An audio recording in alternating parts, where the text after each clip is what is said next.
السلام علیکم ورحمۃ اللہ. نحمده ونصلي على رسوله الكريم. اما بعد فاعوذ باللہ من الشیطان الرجیم. بسم اللہ الرحمن الرحیم. قرآن مجید میں اللہ تعالیٰ نے چند پیغمبروں کو اولو العزم کا خطاب دیا ہے، جس کا مطلب یہ ہے کہ ایسے پیغمبر جو صبر کا پہاڑ تھے اور ان کی عزیمت میں، ان کے ارادوں میں اور دعوت دین کی راہ میں آئی ہوئی تمام مصیبتوں اور تکلیفوں میں صبر ایک بہت اہم چیز تھی اور عزیمت ایک بہت اہم چیز تھی. تمام فقہا اور علماء اس بات پر متفق ہیں کہ یہ اولو العزم پیغمبر 5 ہیں: حضرت نوح علیہ السلام، حضرت ابراہیم علیہ السلام، حضرت موسیٰ علیہ السلام، حضرت عیسیٰ علیہ السلام اور ہمارے پیارے نبی حضرت محمد مصطفیٰ صلی اللہ علیہ وسلم. ان کو اولو العزم اس لیے کہا جاتا ہے کہ ان لوگوں نے اللہ کے دین کی تبلیغ میں جو مصائب برداشت کیے، مصیبتیں اٹھائیں اور پھر صبر کیا، یہ واقعی ایک بہت اہم کام تھا جو انہوں نے کیا اور اللہ کو پسند آیا.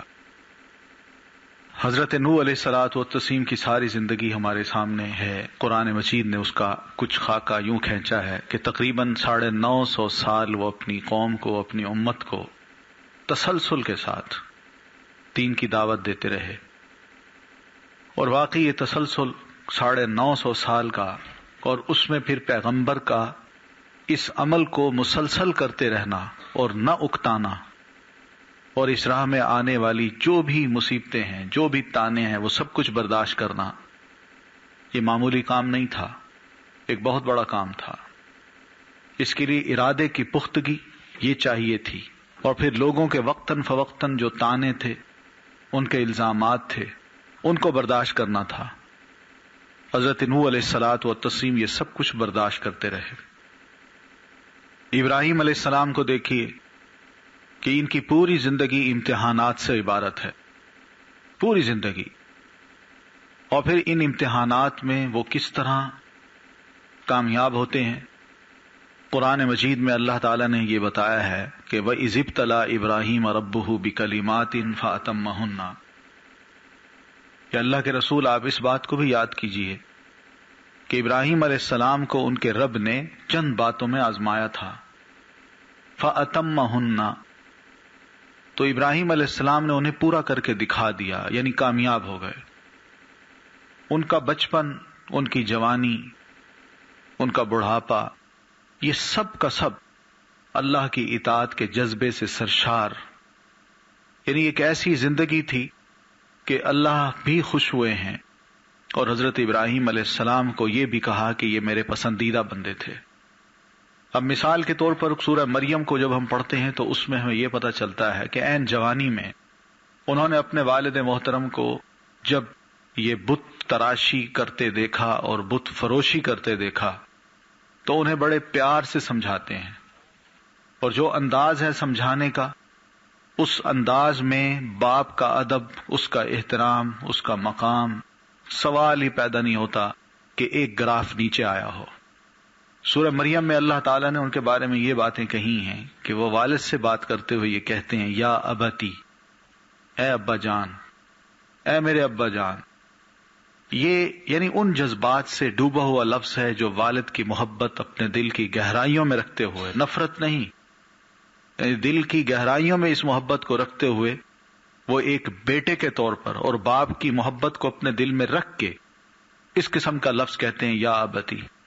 اور ایک بار نہیں، بار بار کہتے ہیں، یا ابتی لم تعبد ما لا تسمع، یا ابتی لم تعبد الشیطان، یا ابتی لم، یا ابتی. بس اس طرح کے الفاظ جو ہیں، ان الفاظ سے یہ پتہ چلتا ہے کہ ابراہیم علیہ السلام کو بچپن میں اللہ کی طرف سے ان کی فطرت میں کچھ ایسی باتیں رکھ دی گئی تھیں کہ وہ عین فطرت کے مطابق زبان سے لفظ نکالتے تھے. حالانکہ انہوں نے کسی نبی کی تعلیم نہیں پڑھی تھی، کوئی ان کا ایسا استاد نہیں تھا جو ان کو یہ سمجھا سکتا.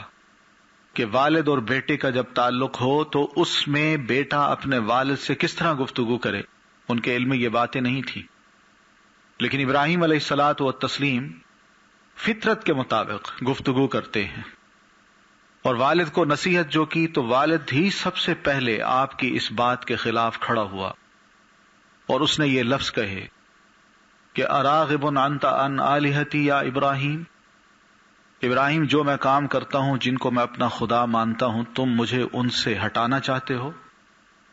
اگر تم باز نہ آئے تو میں تمہیں ماروں گا، سنسار کر دوں گا۔ یہ لفظ تھے ان کے۔ اور پھر اس نے یہ بھی کہہ دیا کہ تم چونکہ اور نظریے کے حامل بندے بن گئے ہو، تمہارا نظریہ ہی بدل گیا ہے، لہذا میرا کہنا یہ ہے، میں حکم دیتا ہوں کہ اس گھر سے نکل جاؤ۔ اب دیکھیے والد اور بیٹے کی محبت صرف نظریے کی بنیاد پہ جدا ہو رہی ہے، اور بیٹے کو ہی مجبور کیا جا رہا ہے کہ تم نکل جاؤ۔ ابراہیم علیہ السلام جب نکلتے ہیں تو والد کو بڑے ادب کے ساتھ پھر کہتے ہیں سلام علیک، ٹھیک ہے ابا جان، خدا حافظ، میں جا رہا ہوں، لیکن اتنی بات یاد رکھیے گا کہ آپ والد ہیں، میں پھر بھی آپ کو اپنی دعاؤں میں بھولوں گا نہیں۔ سأستغفر لک ربی انہ کان بی حفیہ، میں اپنے رب سے آپ کے لیے ضرور گناہوں کی بخشش کی دعا کرتا رہوں گا۔ نیک اولاد کبھی بھی اپنے والدین کو بھولا نہیں کرتی، اور خاص طور پر اپنی دعاؤں میں، اس لیے کہ ابراہیم علیہ السلام کو ابھی اللہ نے یہ نہیں فرمایا تھا کہ تمہارا والد مشرک ہے تم اس کے لیے دعا مت کرو، لیکن بطور ایک بیٹے کے ان کا یہ فرض تھا کہ وہ جب تک اللہ کی تعلیمات نہیں آتی وہ اپنے والد کے لیے ضرور بخشش کی دعا کرتے۔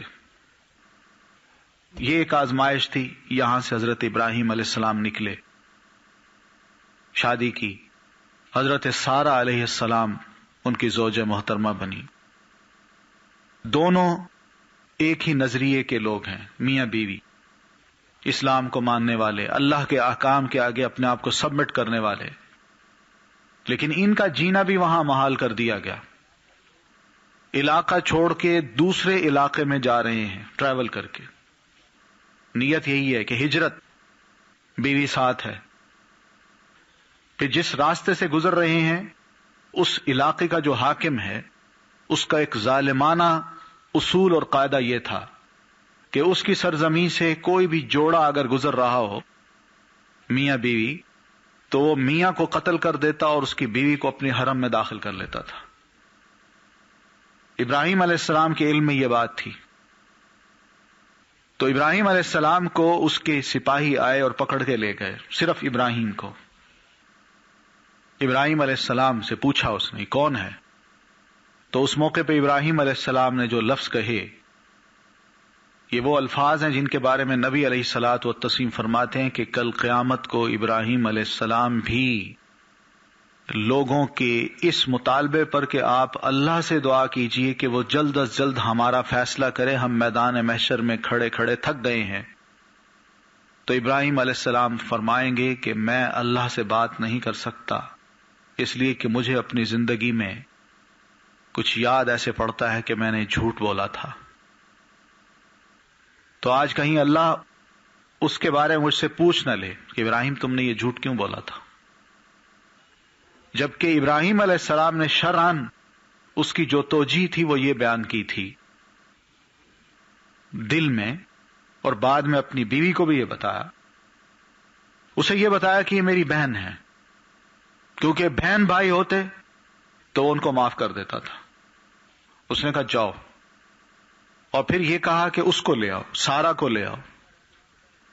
ابراہیم علیہ السلام پہلی پہنچ کے اپنی بیوی سے یہ بات کرتے ہیں کہ دیکھو اس وقت اس دنیا میں اللہ کو ماننے والا اور اس کے دین کو ماننے والا سوائے میرے اور تمہارے کوئی نہیں، لہذا ہم دینی اعتبار سے بھائی ہیں، انما المؤمنون اخوۃ، اہل ایمان آپس میں بھائی بہن ہوتے ہیں، بھائی بھائی ہوتے ہیں، بہن بھائی ہوتی ہیں، تو تم اس نقطہ نظر سے اس اعتبار سے میری بہن بھی ہو، لہذا بادشاہ تمہیں بلا رہا ہے تو مجھے اس کے سامنے جھوٹا نہ بنوانا، تو یہی لفظ کہنا۔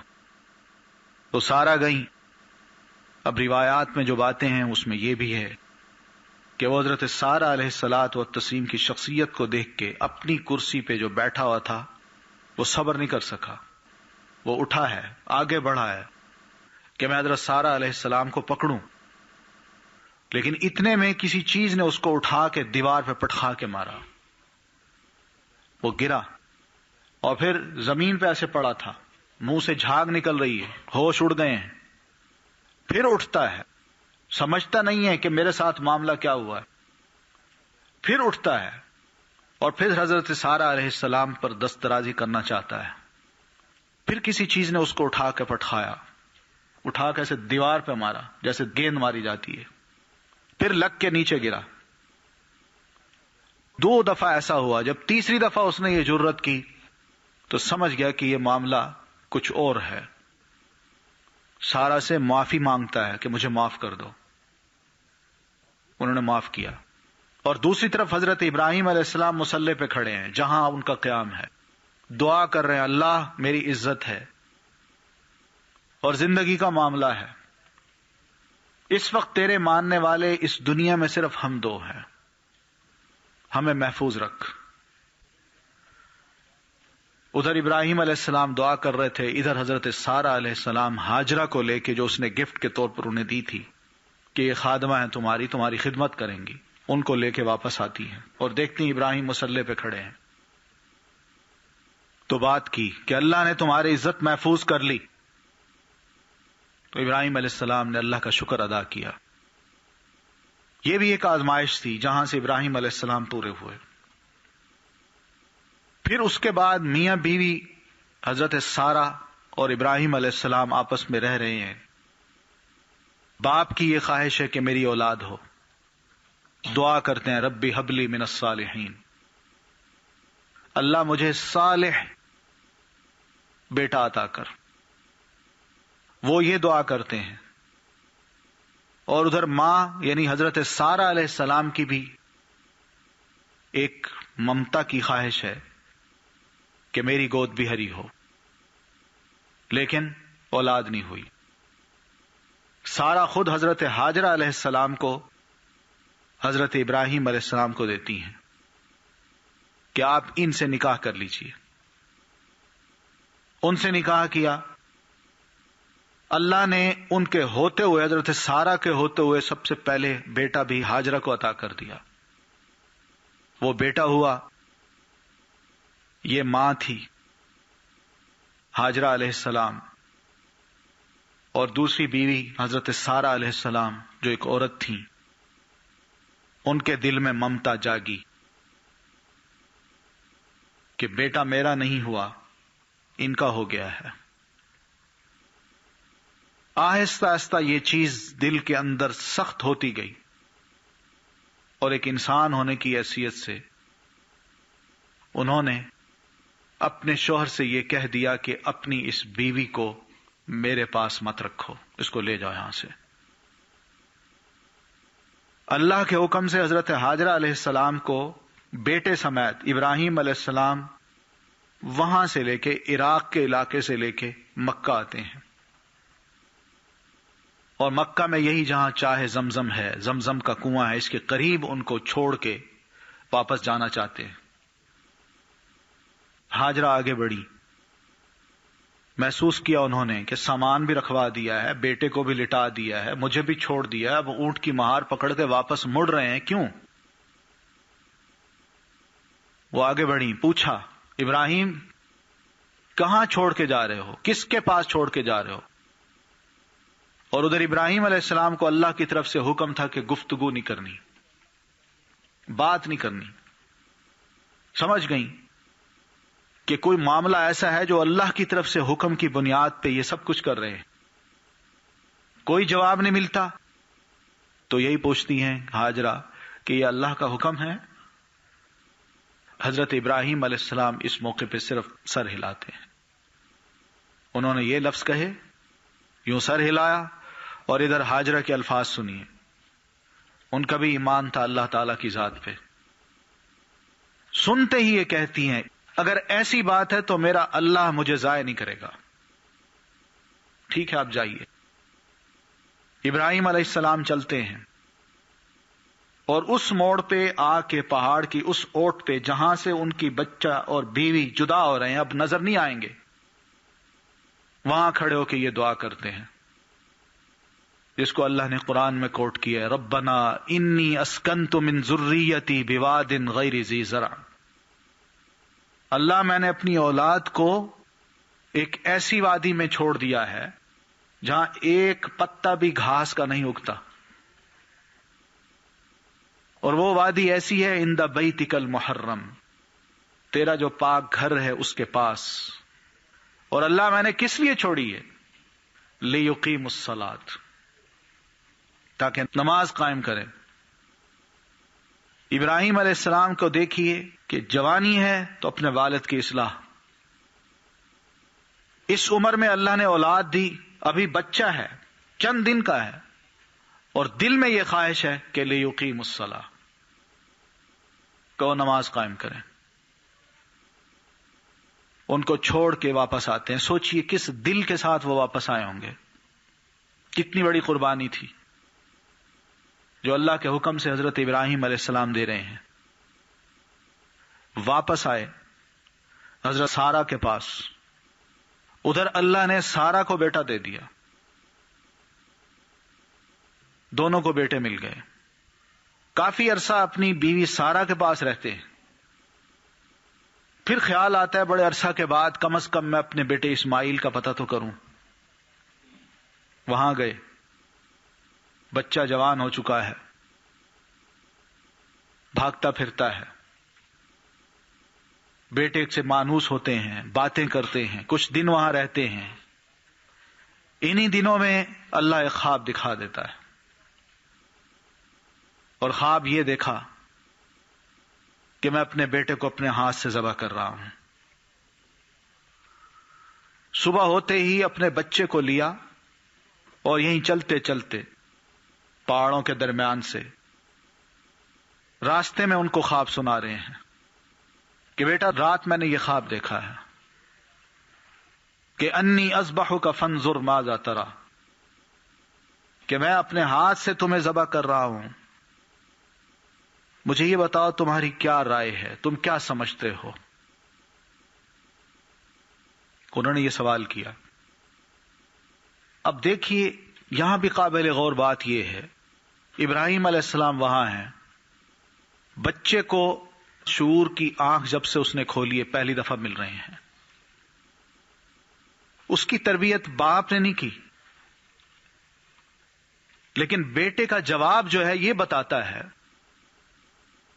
کہ اس کی تربیت بہتر انداز سے ہو چکی ہے، اور وہ سمجھتا ہے ان تمام معاملات کو، اس کو ماں بتا چکی ہے کہ بیٹا تمہارا باپ نبی ہے، اور نبی کا یہ کام ہوتا ہے، نبی کا یہ مقام ہوتا ہے، اور پھر باپ بھی ہے، باپ کے ساتھ ایک اولاد کا سلوک کس طرح کا ہوتا ہے، اور ایک اولاد کا سلوک باپ کے جو نبی ہو اس کے ساتھ کیسا ہوتا ہے، یہ ماں بتا چکی ہے۔ اور ماں اس کو یہ بھی بتا چکی ہے کہ بیٹا نبی کا جو خواب ہوتا ہے نا وہ ہمارے جیسے خواب نہیں ہوتے، وہ اللہ کی وحی ہوتی ہے، اللہ کی طرف سے ایک حکم ہوتا ہے، یہ سب کچھ بتا چکی ہے۔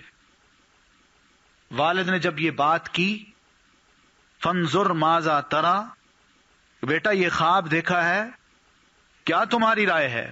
تو آگے جواب دیتا ہے یا ابت افعل ما تؤمر، ابا جان، پھر وہی الفاظ ہیں، باپ نے جو سلوک اپنے والد سے کیا تھا نا، جو عزت اپنے والد کو دی تھی، وہی عزت اب اس کو اپنی اولاد کے ہاتھوں مل رہی ہے۔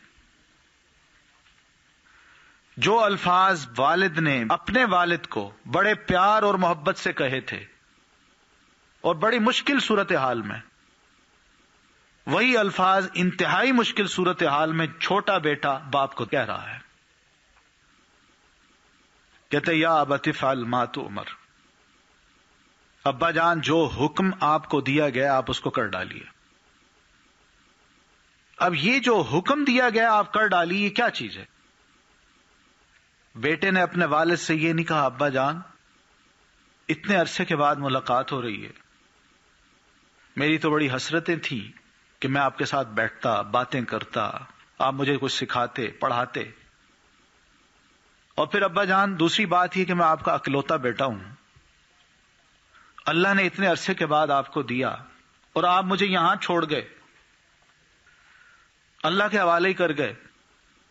میں یہاں پلا بڑھا اور اب میں جوان ہو رہا ہوں تو آپ مجھے یہ کہتے ہیں، اور پھر خواب کی بنیاد پہ مجھے ذبح کر رہے ہیں. آپ کیسے والد ہیں؟ کیسی باتیں کر رہے ہیں آپ؟ بجائے ان الفاظ کہنے کے بیٹا اپنے والد سے کہتا ہے یا ابتی، ابا جان افعل ما تؤمر، اللہ نے جو آپ کو حکم دیا ہے آپ کر ڈالیے. یہ تربیت کا نتیجہ ہے، بہتر تربیت کا، کہ ماں نے سمجھا رکھا تھا کہ باپ کا خواب وحی ہوتا ہے اور اس وحی کو ماننا ایک ایک مسلمان کا فرض ہے. تم چوں نہ کرنا، اس کو اللہ کا حکم سمجھنا. اس لیے انہوں نے کہہ دیا.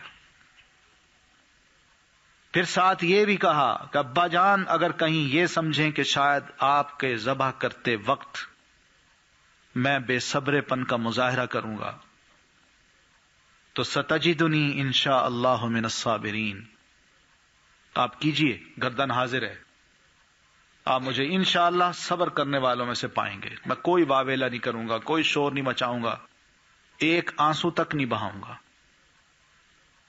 یہ ہے بیٹا اور وہ ہے والد. قرآن مجید نے اس کا نقشہ کچھ یوں بھی کھینچا ہے، فلما اسلما، پھر جب دونوں باپ بیٹے نے اپنے آپ کو جھکا دیا.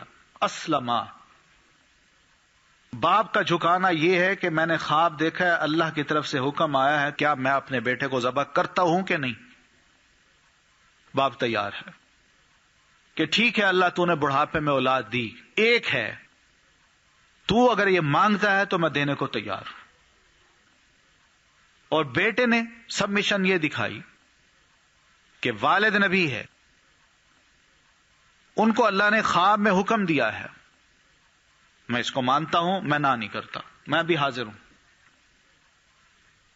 وَتَلَّهُ لِلْجَبِينِ، اور ان کو نیچے گرا کے ان کی پیشانی کو سامنے کیا تاکہ ان کے گلے پہ چھری پھیریں. تو نادیناہ، این چھری وہ پھیرنا چاہتے ہیں، گلے پہ رکھی بھی ہے، آنکھوں پہ پٹی خود بھی باندھی ہے، بیٹے نے بھی باندھی ہوئی ہے. تو نادیناہ، ہم نے اس موقع پہ آواز دی. آپ سوچئے یہ نادیناہ کے جو الفاظ ہیں، اللہ کی کتنی توجہ ہوگی اس لمحے پر. فرشتے بھی کپ کپا رہے ہوں گے کہ باپ اور وہ نبی اپنے بیٹے اسماعیل کو محض اللہ کی خوشنودی کے لیے، اس کی رضامندی حاصل کرنے کے لیے ذبح کر رہا ہے، اور بیٹا بھی تیار ہے. یہ کیسا عجیب معاملہ ہو رہا ہے. تھم چکا ہوگا سارا کچھ. اس موقع پہ آواز یہ آئی کہ ابراہیم قد صدقت الرؤیا، مان گئے، ہم نے مان لیا کہ واقعی آپ نے ہمارا کہنا مانا ہے، آپ نے اپنے خواب کو سچا کر دکھایا ہے. یہ بھی ایک آزمائش تھی جو ابراہیم علیہ السلام اس سے پوری طرح اتر گئے. ابراہیم علیہ السلام کی ساری زندگی بہرحال اس قسم کے امتحانات سے عبارت ہے. اللہ نے یہی بات تو کہی کہ ہم نے ابراہیم علیہ السلام کو چند باتوں میں آزمایا، فَأَتَمَّهُنَّ، وہ کامیاب ہو گئے. تو کامیابی پر اللہ بھی اتنے خوش ہوئے ہیں کہ ابراہیم علیہ السلام کو فرماتے ہیں ابراہیم ہم تمہیں ایک انعام دینا چاہتے ہیں. اور وہ انعام آج تک ابراہیم علیہ السلام کے بعد اللہ نے کسی نبی کو عطا نہیں کیا. وہ انعام یہ تھا کہ انی جاعلک للناس اماما، قیامت تک آنے والے جو انسان ہیں ان تمام کے لیے میں تمہیں ان کا امام، قائد اور پیشوا بنا رہا ہوں. اور ابراہیم علیہ السلام کو بنایا گیا، وہ اس طرح بنایا گیا کہ ابراہیم علیہ السلام کی یہ دو اولادیں اسحاق اور اسماعیل، اسحاق سے جتنے بھی نبی بعد میں آئے ہیں وہ اسحاق علیہ السلام سے آئے، حضرت عیسیٰ علیہ السلام تک، جن کو بنو اسرائیل کہا جاتا ہے، اور بعد میں حضرت محمد صلی اللہ علیہ وسلم کو اگر نبی بنایا آخری نبی تو وہ اسماعیل علیہ السلام کی اولاد سے ہے۔ اسماعیل علیہ السلام کو اللہ تعالیٰ نے ذبح کیوں نہیں کروایا؟ کیا وجہ تھی؟ اس کی وجہ یہ تھی کہ اللہ یہی چاہتے تھے حضرت ابراہیم علیہ السلام کی اسماعیل علیہ السلام کی پشت سے حضرت محمد صلی اللہ علیہ وسلم کو نکالا جائے، اس لیے ان کا لیٹنا وہ تو آسان تھا، لیکن ان کی نسل سے نبی علیہ الصلوۃ والتسلیم کو اللہ نے نکالنا تھا، اس لیے یہ قربانی نہیں ہونے دی، بلکہ ان کی اس سب مشن سے اللہ نے امت تک، قیامت تک کے انسانوں کے لیے ایک یہ چیز بتا دی کہ اب انسانوں کو ذبح نہیں کیا جائے گا، کسی بھی مقام پر کسی خدا کے بھینٹ نہیں چڑھایا جائے گا انسان کے خون کو، بلکہ اس کے علاوہ کچھ اور چیزیں ہیں۔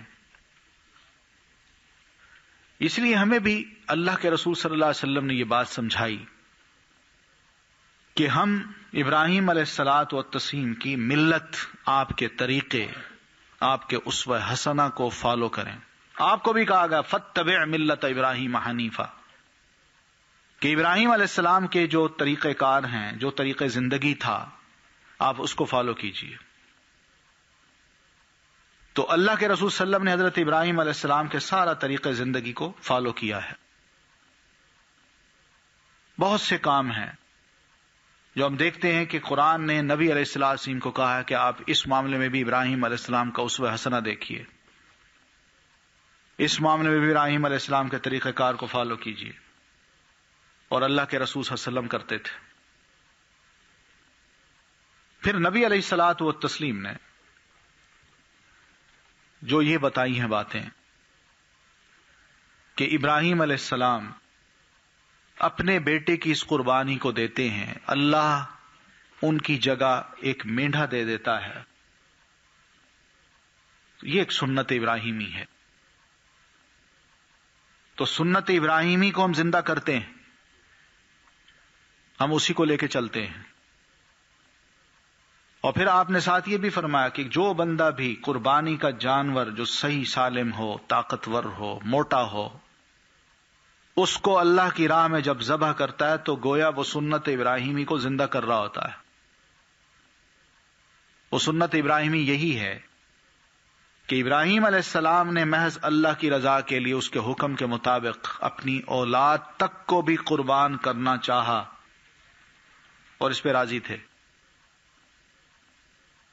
اللہ نے ان کی اس جذبے کو سراہا اور قبول کیا۔ یہ جذبہ اللہ ہمارے اندر بھی دیکھنا چاہتا ہے کہ کیا ہم بھی سنت ابراہیمی پہ چل کے یہ بظاہر ایک چھوٹی سی قربانی تو ذبح کر رہے ہوتے ہیں، جو علامت ہے اس بات کی کہ اللہ تیری محبت میں سرشار ہو کے، تیری اطاعت میں ڈوب کے ہم یہ قربانی چھوٹی سی تیری بارگاہ میں آج پیش کر رہے ہیں۔ لیکن یہ تو ایک سمبل ہے، لیکن کل کو اگر تیرے دین کے لیے، تیرے اسلام کے لیے، تیرے رسول کے لیے ہمیں اپنی جانیں، اپنی اولاد تک کو قربان کرنا پڑا تو ہم پیچھے نہیں ہٹیں گے۔ لیکن اس قربانی کے جذبے کو جو دین ہمارے اندر چاہتا ہے کہ ہمیشہ رہے، آج کل آپ دیکھیں گی کہ اخبارات میں، خاص طور پر انگلش اخبارات ہیں، ان میں کچھ ایسے آرٹیکلز آئیں گے جس میں ہمیں یہ نصیحت کی جائے گی کہ مسلمان بہت زیادتی کرتے ہیں، بیک وقت 3 دنوں میں بہت سے جانوروں کو لے کے گھر گھر میں کاٹتے ہیں، اور اس طرح ایک اچھا خاصا گوشت جو ہے، ملک کا سرمایہ جو ہے وہ ضائع ہو جاتا ہے۔ خود زیادہ زیادہ 1 دن کھائیں گے، لیکن 3 دن تک جو ذبح ہوتے رہتے ہیں مسلسل جانور، یہ ایک اچھی خاصی یعنی گوشت کے جو سرمایہ ہے اس کا ضیاع ہے۔ اور پھر ساتھ یہ کہتے ہیں جبکہ دنیا میں مسلمان بھوکے مر رہے ہیں، مہاجر کیمپس لگے ہوئے ہیں، ان کو کھانے کو نہیں ملتا، اور یہاں انہوں نے گھر گھر میں خون بہا رکھا ہوتا ہے، جانور ذبح کر رہے ہوتے ہیں، اور نصیحت اس موقع پر یہی کی جاتی ہے کہ بیماروں کو، کمزوروں کو، ناچاروں کو، مہاجروں کو یہ گوشت بھیج دیا جائے یا پیسے بھیج دیے جائیں، قربانی نہ کی جائے بلکہ اس کے پیسے ان کو بھیج دیے جائیں، وہ زیادہ بہتر ہے۔ یعنی اس طرح کی نصیحتیں کی جاتی ہیں، آئیں گی اخبارات میں، آپ پڑھیں گی۔ بظاہر یہ باتیں بڑی اچھی لگتی ہیں، بہت ٹھیک ہیں، لیکن حقیقت یہ ہے کہ ہم مسلمان اس عمل کو جس نیت سے کرتے ہیں وہ یہی سچا جذبہ ہے جو اللہ چاہتا ہے کہ ہر مسلمان کے دل میں بیدار رہے۔ پیسے تو وہ ادھر ادھر پہلے بھی سال کے آگے پیچھے بھی خرچ کرتا رہتا ہے، اللہ کی راہ میں بھی دیتا ہے، بہت کچھ دے دیتا ہے، غریبوں کی، کیمپس میں جو مہاجر ہیں ان کی، اور پھر اسی طرح جہاں مسلمان لٹ پٹ رہے ہیں ان کی، وہ جس طرح بھی خدمت ہو کرتا ہے۔ لیکن دین ہم سے یہ چاہتا ہے کہ یہ جذبہ ہمارے اندر کم از کم سال میں ایک دفعہ ضرور زندہ ہو کہ اللہ تیری راہ میں یہ جو خون بہا رہا ہوں یہ ایک معمولی سا نذرانہ ہے جو شاید دلیل بن جائے کل کو اس بات کی کہ اللہ تیرے دین کو میری یا میری اولاد کی ضرورت پڑی تو میں بھی قربان کرنے کو تیار ہوں۔ اصل چیز یہ ہے۔ پھر یہی بات ہے کہ ہم قربانی کے گوشت کو ضائع بھی نہیں کرتے، مسلمان کھاتے ہیں، پھر اس کے ساتھ ساتھ کتنے غریبوں کا بھلا ہو جاتا ہے۔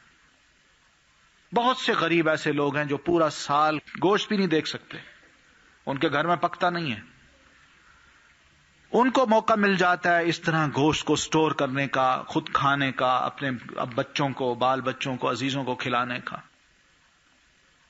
یہ ضیاء نہیں ہے۔ ہاں ضیاء اس بات پہ ضرور ہے کہ میں چھوٹا سا فنکشن کروں تو اس کے لیے میں میریٹ بک کرا لوں اس کا ہال، یا اسلام آباد کا ہال بک کرا لوں ہوٹل کا، اور پھر وہاں لوگوں کو بلواؤں اور ان کو جناب باربیکیو خوب کھلاؤں۔ وہاں ضیاء نظر نہیں آتا۔ ضیاء نظر آئے گا تو غریبوں کی جیبوں میں جانے والا یا غریبوں کے گھر میں جانے والا یہ گوشت، یہ نظر آئے گا، اس میں نظر آئے گا۔ یہ تو نبی علیہ الصلوۃ والتسلیم نے بتایا، مسلمان اس سنت کے ذریعے اپنے ایمان کو تازہ کرتے ہیں، اس کو ختم نہیں کیا جا سکتا۔ ہمارے پاس اور مدیں بہت ہیں جو ہم غریبوں کی مدد کر سکتے ہیں۔ جن مسلمانوں کو اللہ یہ توفیق دیتا ہے نا کہ وہ اپنے ہاتھ سے گھروں میں قربانیاں کرتے ہیں، وہ اپنی مدوں میں اس طرح پیسہ بھی رکھتے ہیں کہ سال میں وقتاً فوقتاً اپنے غریبوں کی خدمت کر سکیں۔ لیکن یہ جو اعتراض کرنے والے لوگ ہیں نا، ان کو توفیق نہیں ملتی، سوائے اس بات کے کہ اپنے ذات کو اچھالنے کے لیے، اپنے آپ کو بڑا بنانے کے لیے، صرف اور صرف تعلقات قائم کرنے کے لیے بڑے لوگوں کے درمیان یہ ساری عیاشیاں ہوتی ہیں، ان کو خود کھلاتے ہیں، خود بھی کھاتے ہیں، لیکن غریبوں کا خیال نہیں آتا۔ کون بلاتا ہے غریب آدمی کو میریٹ میں؟ توہین سمجھتا ہے بندہ آج کہ میں اگر اپنا فنکشن ہو اور اس میں کسی غریب کو بلاؤں اپنے میرٹ میں تو لوگ کیا کہیں گے کہ اس کے تعلقات ان جیسے لوگوں کے ساتھ ہیں، ایسے لوگوں کو یہ بلاتا ہے، ہم تو نہیں آتے، کوئی آئے گا ہی نہیں۔ مقصد ہے کہ صرف دین کی یہ جو چیز ہے اس میں ہمیں عیب کیوں نظر آتا ہے؟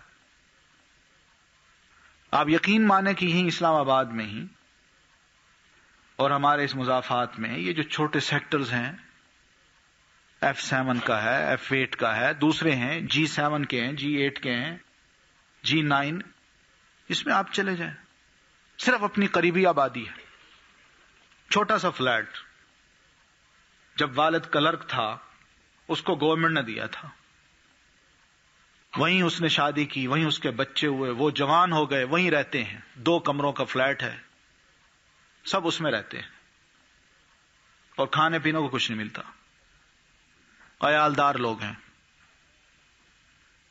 کیا ایسے مسلمانوں کی خدمت کر کے گوشت کا ضیاع ہے؟ اگر چند گھروں میں یہ گوشت پہنچ جاتا ہے تو اس میں کیا حرج ہے، لیکن اس کو نشانہ بنایا جاتا ہے کہ یہ ختم ہو۔ کوششیں یہی کی جا رہی ہیں کہ ہمیں ایک ایک چیز کے بارے میں لاجک دے کے، باتیں کر کے، ادھر ادھر کی باتیں کر کے ہمیں قائل کر دیا جائے کہ بھئی یہ چیز ضروری نہیں ہے، تاکہ ہم دین سے ایک طرف ہوتے جائیں، آہستہ آہستہ ہوتے جائیں۔ لیکن خود یہی اعتراض کرنے والے، اسی قسم کے آرٹیکلز لکھنے والے خود اپنے آپ کو نہیں بدلتے، نہ اپنے رویوں کو بدلتے ہیں۔ پھر دوسری بات یہ ہے کہ اس موقع پہ جو قربانی کا جانور ہے اس کے بارے میں اللہ کے رسول صلی اللہ علیہ وسلم نے کچھ خواتین کو بھی ہدایت کی ہیں۔ مردوں کی باتیں میں نہیں کرتا، میں صرف اس لیے بات کر رہا ہوں کہ آپ کے علم میں یہ باتیں ہونی چاہیے۔ حضرت اسما، حضرت عائشہ رضی اللہ تعالی عنہا کی بڑی بہن تھی، وجود کی بالکل یعنی اتنی بڑی نہیں تھی، کمزور سی تھی، لیکن اللہ نے ان کے دل میں جو ایمان رکھا تھا نا، اور جو جوش تھا، وہ قابل دید تھا۔ آپ غار سور میں تھے تو یہی اسما ہی ہوتی تھی جو کہ کھانا چھپ چھپا کے پکا کے چھپ چھپا کے راستوں میں پہنچا دیتی تھی، کوئی ڈر نہیں ہوتا تھا، ڈرتی نہیں تھی، اور شاید انہی کی بہادری تھی، اسی وجہ سے ان کے بارے میں یہ آتا ہے کہ انہوں نے قربانی کا جانور اپنے ہاتھ سے ذبح کیا ہے۔ ہمارے تو مرد جو ہے وہ بھی چڑیا ذبح کرنے کو ڈرتے ہیں۔ حضرت اسما رضی اللہ تعالی عنہا خاتون ہونے کی حیثیت سے وہ اپنی قربانی کے جانور کو ذبح کر رہی ہیں، تو عورتیں قربانی کے جانور کو اپنے ہاتھ سے اس کے گلے پہ چھری پھیر سکتی ہیں، اس میں معیوب بات نہیں ہے۔ اور خاتون کو اگر اللہ تعالیٰ نے زیادہ دے رکھا ہے تو وہ اپنی طرف سے اگر چاہے تو قربانی کر لے، اس کا بھی اسے ثواب ملے گا، لیکن اگر ایک گھر کی طرف سے خاوند قربانی کر رہا ہے تو وہ پورے گھر والوں کی طرف سے ہو جاتی ہے۔ ہر ایک کو الگ الگ قربانی کرنے کی ضرورت نہیں ہے۔ اگر ہانڈی ایک گھر میں پکتی ہے ایک ہی، تو پھر گھر کا جو سربراہ ہے وہ سب کی طرف سے ایک قربانی پیش کر دے، ٹھیک ہے، کافی ہے۔ پھر اس میں یہ بات بھی ہے کہ ہمیں یہ پتہ چلتا ہے کہ اللہ کے رسول صلی اللہ علیہ وسلم نے یہ فرمایا کہ قربانی کا جانور نماز پڑھ کے ذبح کرنا چاہیے، اس سے پہلے نہیں۔ پہلے اگر کوئی کرے گا نماز سے پہلے تو وہ تو یوں سمجھے کہ ایسے گوشت تھا، اس نے خریدا یا بیچا یا کاٹا اپنی ضرورت کے لیے، وہ قربانی نہیں ہوگی۔ نماز کے بعد فوراً پہلے دن کا ثواب زیادہ، پھر دوسرے دن کا، پھر تیسرے دن کا۔ احادیث میں یہ بھی آتا ہے کہ اللہ کے رسول صلی اللہ علیہ وسلم فرماتے ہیں کل ایام التشریق ذبح، حدیث میں یہ آتا ہے کہ قربانی کا دن اور ایام التشریق یہ سب کے سب ذبح کے دن ہیں۔ تو بہرحال حدیث میں یہ آتا ہے، اس سے یہ پتہ چلتا ہے کہ جس وقت بھی ذبح کیا جائے اس کا ثواب مل سکتا ہے، ایسی بات نہیں ہے۔ یہ بات مسنون ہے کہ اللہ کے رسول صلی اللہ علیہ وسلم نے فرمایا کہ اگر آدمی صبح ہوتے ہی، عید والے دن صبح ہوتے ہی، آپ کا مسنون طریقہ یہ تھا کہ آپ کچھ کھاتے نہیں تھے، اس وقت روزہ ہوتا تھا، اور نماز پڑھ کے گھر تشریف لاتے، قربانی کا جانور جب ذبح ہو جاتا، وہ پکتا، تو اس سے آپ اپنی افطاری کرتے تھے۔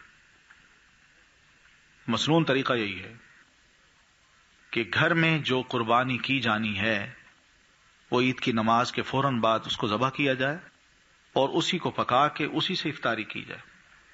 لیکن اگر واقعی بہت دیر ہو تو پھر نماز کے بعد کسی بھی چیز کے افطاری بندہ کر سکتا ہے، کھا لے۔ عام طور پر اللہ کے رسول نے اسی بات کو پسند کیا ہے۔ تو بہرحال یہ جو گفتگو میں نے کی ہے، میں صرف یہ کہنا چاہ رہا تھا کہ دین نام ہے قربانی دینے کا۔ انبیاء کرام کو اولو العزم کا جو ٹائٹل ملا ہے وہ اسی بنیاد پہ ملا ہے۔ اسی بنیاد پہ حضرت ابراہیم علیہ السلام کو امامت ملی، اور ابراہیم علیہ السلام کی زندگی میں یہ جو چیزیں آئی ہیں اللہ کو اتنی پسند آئیں کہ اس امت کو سمجھا دیا کہ اس سلسلے میں حضرت ابراہیم علیہ السلام کو ضرور اس امت نے بھی فالو کرنا ہے، تاکہ یہ جذبہ ان کے اندر بھی بیدار رہے۔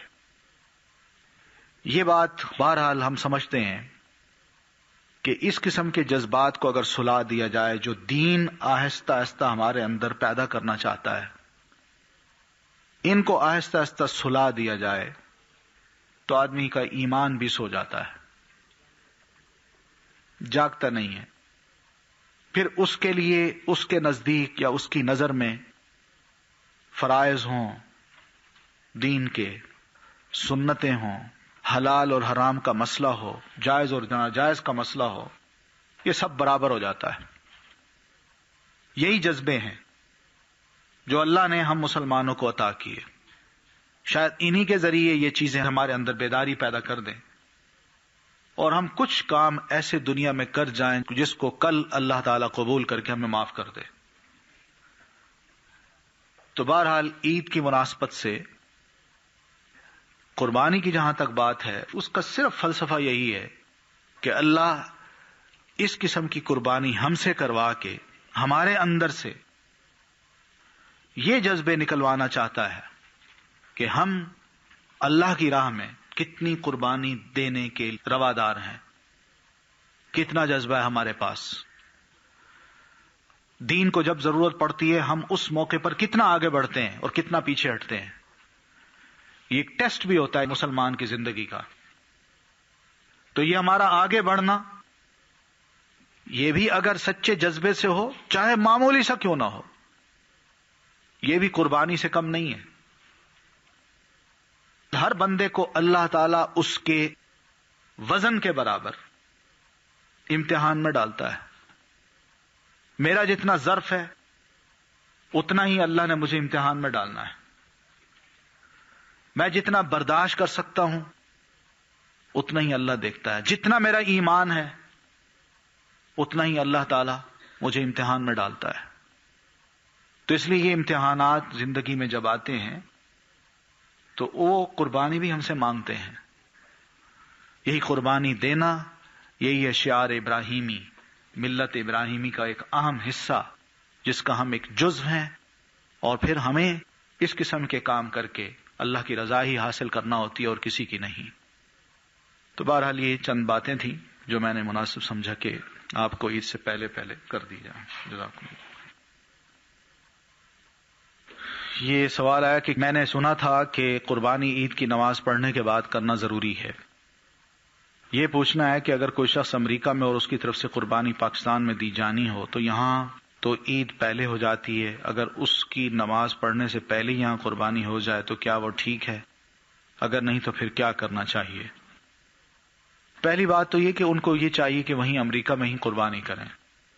اب وہاں مسائل ہوتے ہیں، وہاں کوئی بچر شاپ ہوتی نہیں ہے، بچرز ملتے نہیں کہ وہاں جا کے بازار میں عام جیسے ہمارے ہاں بکریاں گائیں مل جاتی ہیں، وہاں نہیں ملتی، تو وہ مشکل ہوتی ہے ان کے لیے۔ تو اس لیے وہاں کے مسلمان زیادہ تر یہی کام کرتے ہیں کہ اپنی قربانیوں کو یا تو وہ پاکستان میں جہاں جہاں ان کے اپنے رہنے والے لوگ ہیں ان کے پاس پیسے بھیج دیتے ہیں کہ وہ ہماری طرف سے قربانی کر دیں۔ تو اس میں بہتر یہ ہوگا کہ آپ اپنی نماز پڑھ کے اس کے بعد ان کی قربانی کریں، آپ اپنی نماز پڑھ کے، کیونکہ یہاں قربانی کی جا رہی ہے، ثواب ان کو ملنا ہے۔ تو ان کے ٹائمنگ سے نہیں، ہمارا جو ٹائمنگ ہے جہاں قربانی کی جا رہی ہے اس کے ٹائمنگ سے یہ قربانی وہیں ہونی چاہیے۔ تو یہاں پر جب آپ نماز پڑھ لیں گی تو نماز کے بعد ان کی قربانی کی جائے تو یہ مناسب ہے۔ عید کے دن جو روزہ رکھا جائے گا اس کے لیے سحری کھانا کیا ضروری ہے؟ نہیں۔ صبح جب آپ نماز کے لیے اٹھیں گی تو جو ہی آپ کی آنکھ کھلے گی، چاہے نماز کی اذان سے پہلے کھلے یا اذان کے بعد کھلے، بس اس وقت سے آپ کا کھانا پینا ختم۔ آپ اٹھ کے چاہے رات کے 3 بجے اٹھیں کہ اس نیت سے اٹھی ہیں کہ اب میں نے سونا نہیں ہے، یعنی اس نیت سے آپ اٹھی ہیں کہ اب میں نے سونا نہیں ہے، نماز پڑھنی ہے، نماز کے بعد پھر قرآن شریف پڑھنا ہے، اتنے میں تیاری کرنی ہے اور پھر اس کے بعد نماز پڑھنے جانا ہے۔ تو اگر اس نیت سے اٹھی ہیں تو بس وہی آپ کا اٹھنا جو ہے اسی وقت سے یہ روزہ شروع ہو جائے گا۔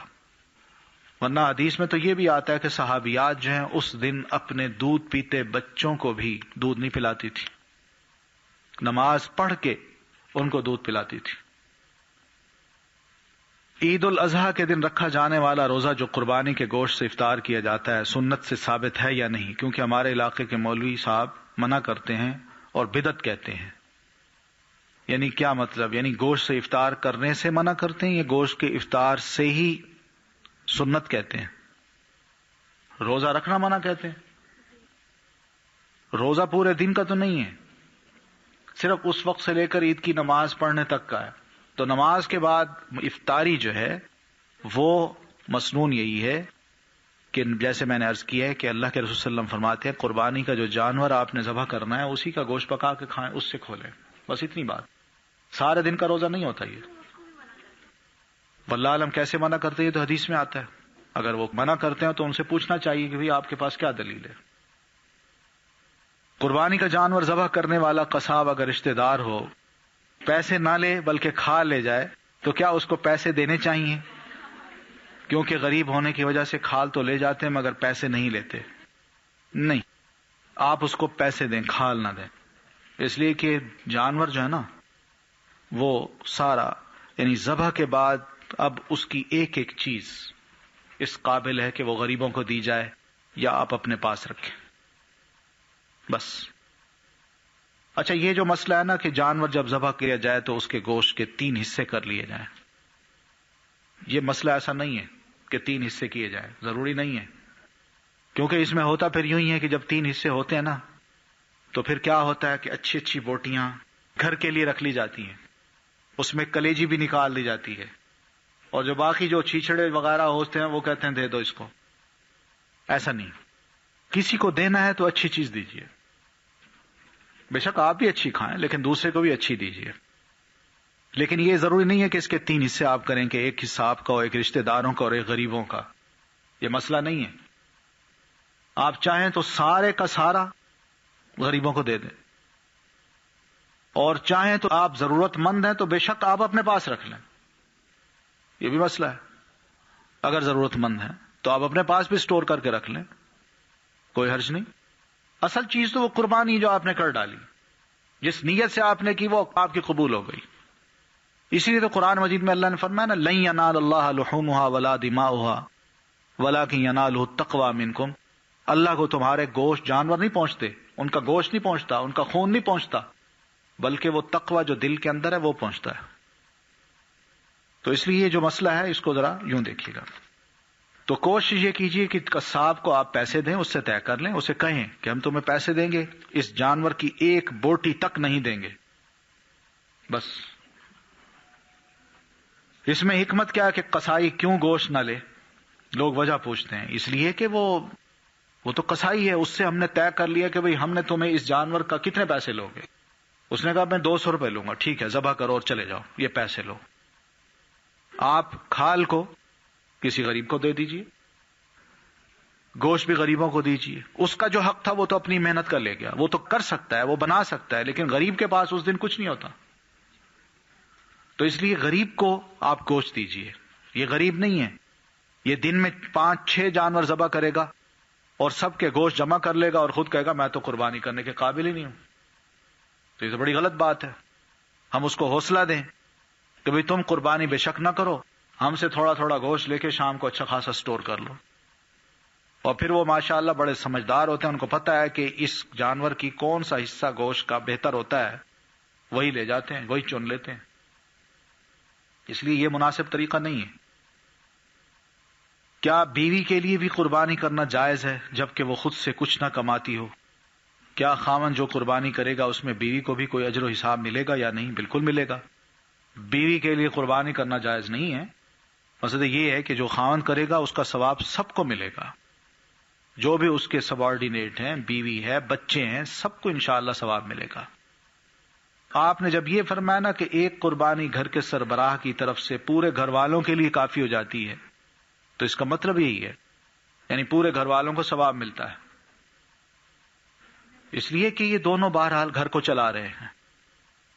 اس لیے یہ بات نہیں ہے کہ وہ جب تک خود نہ کرے گی اس کو ثواب نہیں ملے گا، اس کو بھی مل جائے گا انشاءاللہ.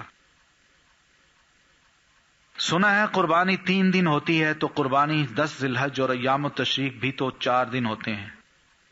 ہاں، قربانی کا دن اور ایام التشریق یہ جو الفاظ ہیں، ایام التشریق کی ڈیفینیشن یہی کی گئی ہے کہ 11، 12 اور 13 یہ جو 3 دن ہیں ان کو کہا جاتا ہے ایام التشریق۔ تشریق اس کو اس لیے کہتے ہیں کہ ان راتوں کو چاند جو ہے وہ خوب چمکتا ہے، تو شروق سے ہے، شروق کا مطلب ہے چمکنا، تشریق اسی سے ہے چمکنا۔ باپ گھر کا سربراہ ہے لیکن اس کے بچے بھی نوکری کرتے ہوں تو کیا لازمی ہے کہ گھر کے سربراہ کے ساتھ ان کے بچوں کو بھی لازمی قربانی کرنا پڑے گی، جبکہ بچے اپنی نوکری کے ذریعے تنخواہ جو ملتی ہے وہ باپ کو دیتے ہوں؟ کافی ہے، پھر ایک قربانی کافی ہے۔ ہاں، بچے کا اگر کوئی اپنا گھر ہے، وہ اپنے یعنی شادی شدہ ہے تو وہ اپنی طرف سے کرے گا، لیکن جب ایک گھر میں رہتے ہیں، ہانڈی ایک ہی پکتی ہے اور ایک ہی والد ہے جو سب کی سرپرستی کر رہا ہے، تو باپ کی طرف سے ایک قربانی جو کافی ہے۔ میری والدہ اپنی طرف سے تو ہر سال قربانی نہیں کرتی، مگر میرے والد صاحب جو وفات پا چکے ہیں ان کی طرف سے ہر سال قربانی کرتی ہیں، اپنے والدین اور ساس سسر کی جانب سے کرتی ہیں، کیا اس طرح قربانی ہو جاتی ہے؟ نہیں، والد صاحب کی طرف سے بھی کریں، اگر اللہ نے والدہ کو دے رکھا ہے اور وہ سربراہ ہیں گھر کی تو پھر وہ اپنی طرف سے کریں، گھر والوں کی طرف سے ایک کر دیں قربانی اپنی طرف سے، لیکن والد کی طرف سے جو مرحوم ہو چکے ہیں ان کی طرف سے بھی قربانی دی جا سکتی ہے، کرنی چاہیے۔ یعنی طریقہ یہی ہونا چاہیے کہ اگر دوسرے کی طرف سے پہلے دی جا رہی، پہلے اپنی طرف سے بندہ کرے، پھر اس کے بعد جو فوت شدگان ہیں جن کے ساتھ زیادہ تعلق تھا ان کے لیے بھی قربانی کی جا سکتی ہے۔ فوت شدہ رشتہ داروں کی طرف سے بھی قربانی کر سکتے ہیں؟ ہاں کر سکتے ہیں، کیونکہ نبی علیہ السلام کی طرف سے بھی اگر آپ قربانی کرنا چاہیں، کوئی قربانی اللہ کے رسول صلی اللہ علیہ وسلم کو اس کا ثواب ملے تو وہ بھی ہو سکتی ہے۔ یہ مسئلے وہ ہیں جو اللہ کے رسول نے بتائے ہیں ٹیکسٹ میں، یہ قیاسی نہیں ہے، یعنی ایک چیز کو سامنے رکھ کے اس کے مطابق یہ کہہ دیں کہ چلے اگر یہ ہو سکتی ہے تو پھر یہ بھی ہو سکتا ہے۔ یعنی مثلا یہ اللہ کے رسول نے بتایا، کوئی حج نہیں کر سکا، فوت ہو گیا، تو اس کی طرف سے کوئی حج کرنا چاہے آپ نے فرمایا کر لو، لیکن آپ نے یہ نہیں فرمایا کوئی نماز نہیں پڑھ سکا، فوت ہو گیا تو اس کے رشتہ دار اب نمازیں اس کی طرف سے پڑھ لیں۔ یعنی اس قسم کے غلط قیاس ہم نہیں کریں گے۔ ہم قربانی میں سے کچھ گوشت غیر مسلم ہمسایوں کو دے سکتے ہیں؟ ہاں دے دیں، کوئی حرج نہیں، ہمسائے بھی ہیں، وہ بھی حق ادا ہوگا، اور غیر مسلم کو دیں گے، انسان ہے، اس کو بھی دے سکتے ہیں، کوئی حرج نہیں۔ اگر بیٹی گھر کی سربراہ ہو تو گھر والوں کی طرف سے قربانی کر سکتی ہے؟ بالکل، بڑے اعتماد سے کر سکتی ہے۔ جو شخص قربانی کرتا ہے وہ نہ ناخن کاٹ سکتا ہے اور نہ بال کٹوا سکتا ہے، کیا اس میں شیو بھی آتی ہے؟ تو کیا اس میں بال نہیں ہوتے؟ اور کیا اس کے گھر والے بھی بال یا ناخن نہیں کاٹ سکتے؟ سب کے لیے پھر یہ ہوتا ہے کہ کوئی بھی بال ناخن نہ کاٹے، اس لیے کہ جس گھر میں قربانی ہو رہی ہوتی ہے اللہ کے رسول نے فرمایا ہے کہ اس شخص کو یہ چاہیے کہ پہلی ذی الحجہ چاند دیکھتے ہی اس کے بعد سے لے کر قربانی کرنے تک وہ اپنے ناخن یا بال نہ کاٹے، تاکہ اس کو پورا ثواب ملے۔ یہ بھی ایک قربانی ہے، اگر اس کو دیکھا جائے تو یہ بھی ایک قسم کی قربانی ہے۔ جس شخص پر قرضہ ہو کیا اس پر بھی قربانی واجب ہے؟ قرضہ واقعی اگر مجبور ہو کے لیا ہے تو وہ بے شک نہ کرے، لیکن بعض اوقات ہوتا یوں ہے کہ میں نے مثلا اپنی بچی کی شادی کرنی ہے، اب برادری ہے بہت بڑی تو قرضہ لینا ہے، ان کو میرٹ میں کھلانا ہے، تو بعد میں مقروض ہو جاتا ہوں۔ جب قربانی اتنی بڑی میں قربانی دیتا ہوں اور چھوٹی سی اللہ کی راہ میں قربانی دیتے ہوئے میں کہتا ہوں جی قرضہ ہے، تو یہ مناسب نہیں، یہ رویے ہمارے مناسب نہیں ہیں۔ ہم اللہ تعالیٰ کو کیا کرنا چاہتے ہیں؟ دھوکہ دینا چاہتے ہیں؟ کیا اللہ تعالیٰ ہمیں جانتا نہیں ہے؟ کہ ہم کن کے جذبوں کے ساتھ یہ سارے کام کر رہے ہوتے ہیں اور کہاں ہمارے جذبے مردہ ہوتے ہیں؟ برائے کرم بتائیے کتنا قرض ہو تو قربانی دینا ہے یا نہیں دینا؟ نہیں، یہ نہیں، بندے کی اپنی حالت ہے، قرض کی کوئی نہیں، بعض اوقات انکم بہت کم ہوتی ہے، قرض 10,000 بھی بہت مشکل لگتا ہے ادا کرنا، 5,000 بھی بندہ نہیں ادا کر سکتا، اور بعض اوقات اتنی انکم ہوتی ہے کہ بندہ 5 یا 15 لاکھ بھی اگر دینا چاہے تو بڑی آسانی سے دے سکتا ہے۔ یہ نہیں، بندے کی اپنی کیفیت پر ہے، اس کی آمدنی پر ہے۔ اگر عید کی نماز پڑھنے کے بعد ابھی قربانی کا گوشت نہیں پکا تو کیا قربانی کا گوشت ہی کھانا شرط ہے یا کہ کوئی اور چیز بھی کھا سکتے ہیں؟ اگر صبر نہیں ہو سکتا اور گھر میں بڑی اچھی اچھی چیزیں اور پکی ہوئی ہیں تو کھا لیں۔ مسنون میں نے بتایا کہ مقصد ہے کہ اللہ کے رسول یہی کرتے تھے۔ اگر 3 جانوروں کو ایک ساتھ ذبح کیا جائے، 2 تو تھوڑی دیر تڑپ کر مر جائیں، جبکہ جو سب سے پہلے ذبح ہوا وہ تڑپتا رہے، کیا اس کا مطلب یہ ہے کہ اس کی صحیح رگ نہیں کٹی؟ اور اگر ایسا ہے تو کیا وہ جانور حلال ہوگا؟ اگر کوئی اناڑی ہے قصائی تو یہ ہو سکتا ہے کہ وہ زیادہ تڑپا رہا ہو. حضور صلی اللہ علیہ وسلم نے اس سلسلے میں ہمیں یہ تاکید کی ہے کہ جب قربانی کے جانور کو ذبح کرنا چاہیں تو ایک دو کام پہلے کر لیں. ایک تو یہ کریں کہ اپنی چھری کو خوب تیز کر لیں، ایک کام تو یہ ہو. اور دوسرا یہ کہ جب اس کے گلے پہ چھری پھیریں تو اس کی رگ کاٹ دیں، شاہ رگ. وہ جب کٹے گی تو اس طرح اس کا خون جو ہے وہ بہہ جائے گا، اور وہ تڑپے گا بھی صحیح. ایسی بات نہیں ہے، وہ تڑپے گا. صحت مند جانور جو ہوتا ہے نا وہ تڑپتا ہے. اور لٹا کے جب اس کو ذبح کیا جاتا ہے نا، اس کا بھی ایک فلسفہ ہے. وہ یہ ہے کہ جو ہی اس کو لٹایا جائے تو اس کا سارا خون جسم کا جمع ہو کے نا گلے پہ آ جاتا ہے. ہمیں کوئی پکڑ کے نا ایسے لٹائے نا تو دیکھیں ہماری کیا حالت ہوتی ہے. فوراً ہمارا یعنی حالت ہی تبدیل ہو جائے گی، سب کچھ یہاں جمع ہو جائے گا. تو وہ گھبرا جاتا ہے، اس کا سارا خون وہاں جمع ہوتا ہے، چھری چلتے ہی اس کا خون سب باہر نکل آتا ہے. اس لیے جب اس کی کھال کاٹی جاتی ہے تو اس کے جسم پہ کہیں خون نظر نہیں آتا. لیکن اگر کھڑے کھڑے اس کو گولی مار دی جائے تو وہ جہاں کہیں بھی آپ اس کی کھال کاٹیں گے وہاں آپ کو خون نظر آئے گا. تو یہ تو ایک بڑا اچھا طریقہ بتایا گیا ہے کہ اس کو لٹایا جائے تاکہ اس کا خون بالکل ہر جگہ سے نکل کے ایک جگہ آ جائے، اور جب آدمی گوشت کاٹے تو صاف ہو. یہ فائدہ ہے. تو بہرحال طریقہ یہ ہونا چاہیے کہ آپ کسی ایسے قصائی کو لیں جو کہ جانتا ہو کہ ذبح کس طرح کرنا ہے. یہ بہت پھرتے ہوتے ہیں، اس دن ہی سب کچھ سیکھ لیتے ہیں لوگ. چھریاں کانٹے ہاتھ میں پکڑے ہوتے ہیں اور گھر گھر دروازے کھڑکا، جی ہاں جی قربانی کا جانور. ہم جس کو دیکھتے ہیں جس کے ہاتھ میں ہے چھریاں ہیں، ہم سمجھتے ہیں یہ قصائی ہے، حالانکہ وہ اناڑی لوگ ہوتے ہیں.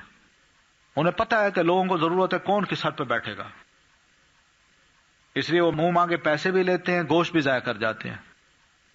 اس لیے جو تجربہ کار قصائی ہوں ان کو ضرور لینا چاہیے، اور جو نمازی ہوں ان کا بھی خیال کرنا چاہیے. اس لیے کہ نیک آدمی کے ہاتھ کا ذبح کیا ہوا وہ اچھا رہتا ہے.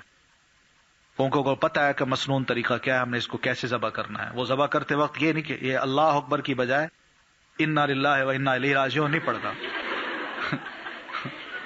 جانوروں کی کھالیں اکثر مختلف تنظیمیں لے جاتی ہیں، ان کو دینا جائز ہے. اگر وہ واقعی مستحق ہیں، دین کا کام کر رہی ہیں اور غریبوں کی خدمت وہ کرنا چاہتی ہیں، مستحق لوگوں کو دیتی ہیں تو ضرور دیجیے. ہمارے ہاں کوئی آرگنائزیشنز تو ہے نہیں، حکومتی سطح پر اس کی سرپرستی نہیں ہے، تو اس لیے یہ چیزیں جگہ جگہ جو ہمیں نظر آتی ہیں یہ معیوب نہیں ہیں. اگر واقعی وہ لوگ بہتر کام کر رہے ہیں تو آپ دیجیے ان کو، ورنہ کسی مستحق کو دیکھ لیں جو آپ کے قریبی رشتہ دار ہوں، جو غریب ہوں، آپ ان کو بھی دے سکتی ہیں. اچھا جی، السلام علیکم.